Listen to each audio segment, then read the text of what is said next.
take a look at this positively biblical sight, a river that's turned blood red. But it's not the Nile River in Egypt. It's a suburban Buenos Aires, and nobody is entirely sure why it suddenly changed to this color. But initial testing indicates some type of organic dye could be the culprit.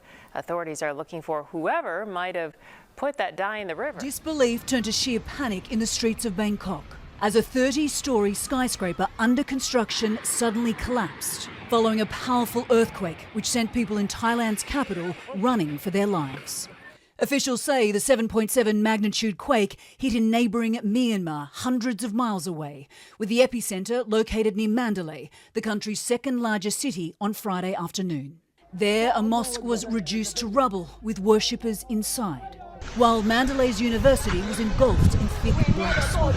Myanmar's military junta has declared a state of emergency and has made a rare appeal for international aid.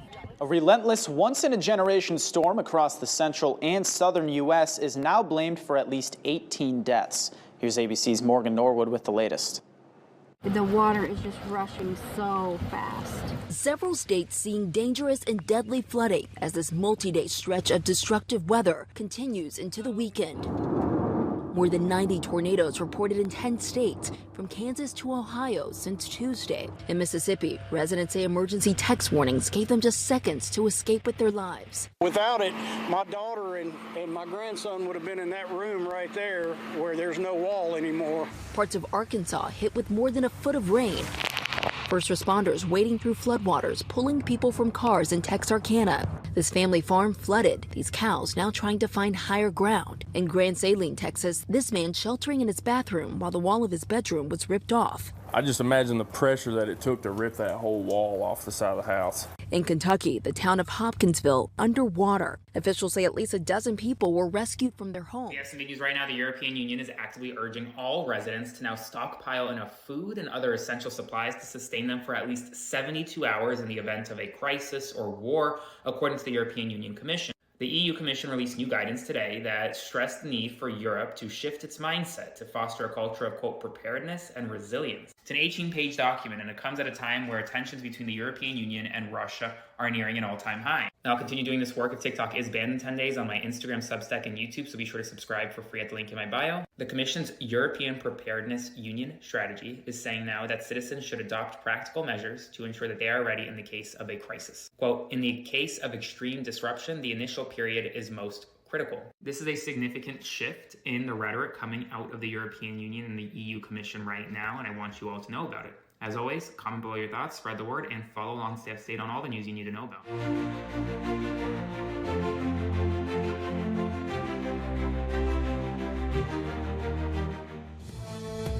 Quite a sight in the Sahara Desert. One of the driest places on Earth has flooded. Torrential rainfall in southeastern Morocco swamped the desert for the first time in half a century.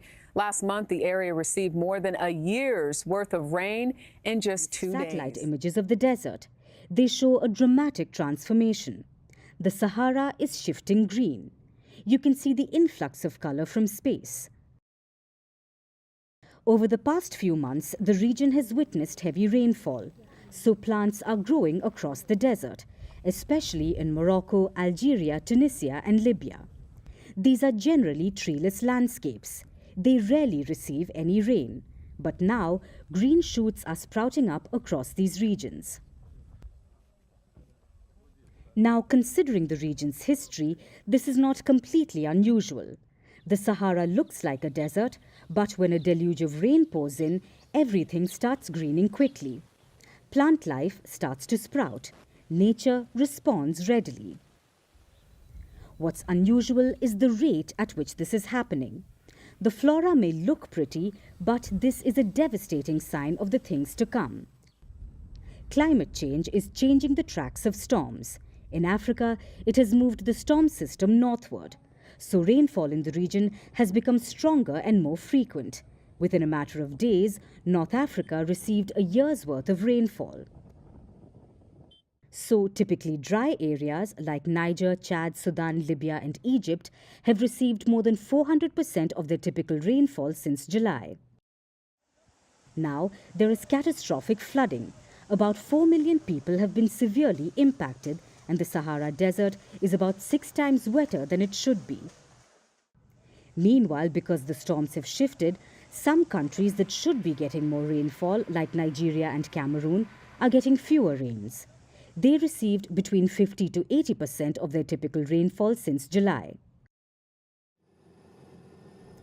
Scientists say this is only the beginning.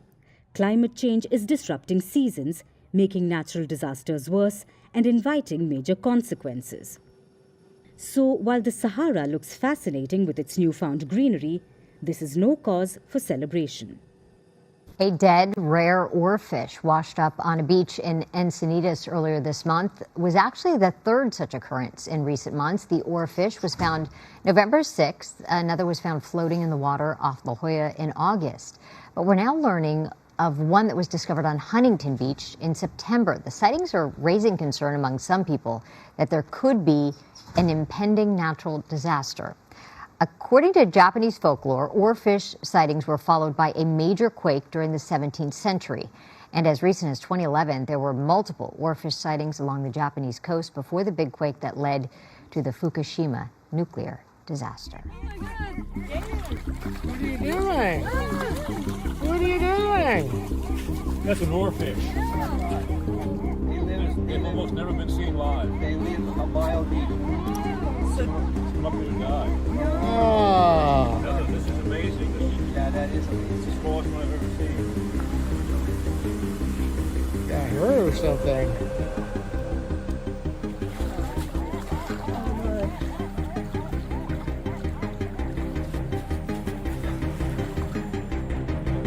Yeah, that thing is cool.